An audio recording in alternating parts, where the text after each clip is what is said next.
Tingnan nyo kung gaano kadaya yung Semitang Carly. Inabangan ako ng Eudora, siya pa yun namatay. Usong-uso kasi ngayon yung Saber, Eudora, pati na Mia. Kaya bagay talaga kung Semitang yung core mo. Panoodin mo yung buong video at tuturuan kitang mag-Harley bro.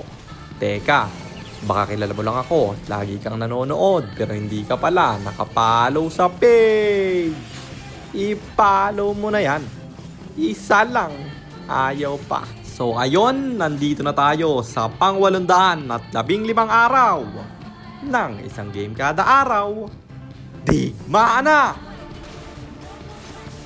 Ito yung item at emblem ng top 3 Global Harley. Pareho kami ng item, magkaiba lang kami ng emblem.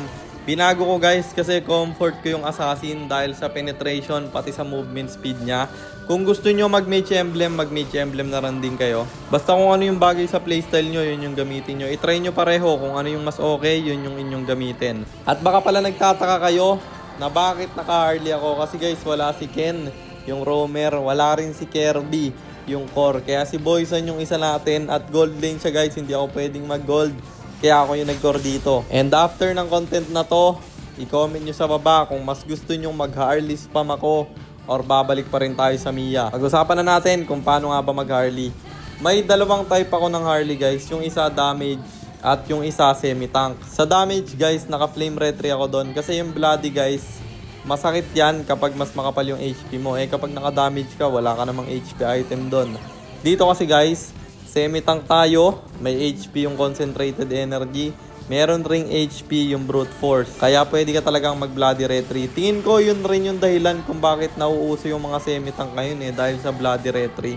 Feeling ko mas masakit yun compare sa dalawang retry. Nakita nyo na yung item ko sa semi-tank Harley. Ito naman guys, yung sa pure damage Harley. Ginagamit ko to kapag healer yung roamer ng kalaban. Kasi kailangan ko ng anti-heal. At kapag healer yung roamer ng kalaban, walang masyadong pang-hold sa atin. Kadalasan kasi yung roamer ang pang-hold, gaya ng Atlas, Beleric, Badang, yung mga panghuli sa Harley na counter sa kanya. Mahihirapan kasi guys kapag naka-pure damage ka tapos meron silang panghuli. Kaya nga ngayon kapag may XP lane Ruby rin sila, nagsesemitang Harley na ako. Kasi alam naman natin na counter sa Harley yung Ruby kapag ka naka-pure damage Harley ka. Tingnan nyo kung gaano kadaya yung Harley dito. Pinasok ako ng Yin sa loob pero wala siyang nagawa dahil nga naka-semi-tank ako. At yun nga, alam nyo na yung item at emblem na ginagamit ko sa Harley. Sa mga galawan naman or skill management. Kapag ka mag-ulti kayo guys, sa merong dash na kalaban, unahin nyo muna yung ulti. Huwag nyo unahin yung dash nyo kasi maa-aurahan lang kayo or madadodge lang yung skills nyo kung uunahin nyo yung second skill. Basta ulti muna, tapos mag second skill kayo kapag ka nag-dash na sila para wala nang panakas. Lalo na yung mga naka-flicker.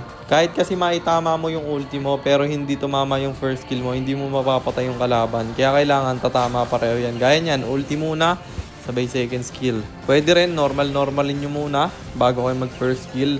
Basta padashin nyo muna yung kalaban bago nyo ibitaw yung first skill nyo. Sa retryhan naman, pwede nyo gawin yung hold retry. Bibitawan nyo yung first skill nyo, tapos i-hold nyo yung retry. Bibitawan nyo na lang kapag ka nasa guhit na.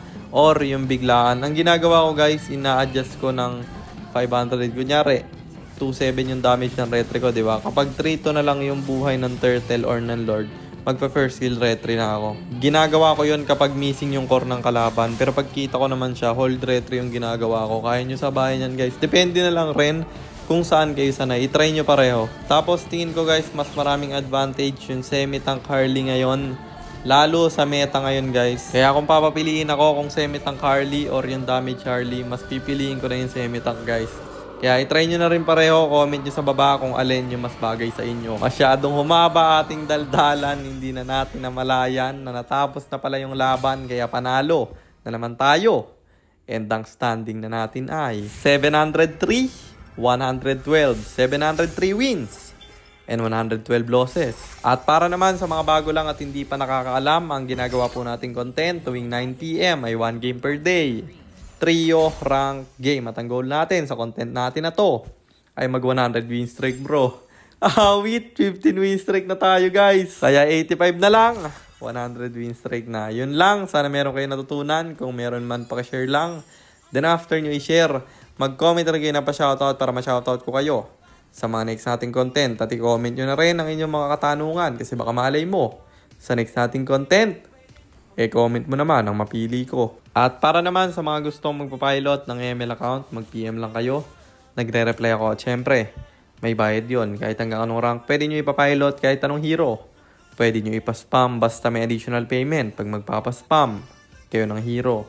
At yun lang guys, sana nag-enjoy kayo sa content natin na to. At shoutout sa iyo Chris Julius Macam, kay Aaron, kay Arlan Rubio Arcega, at kay Lester Lopez. Maraming salamat sa inyong suporta.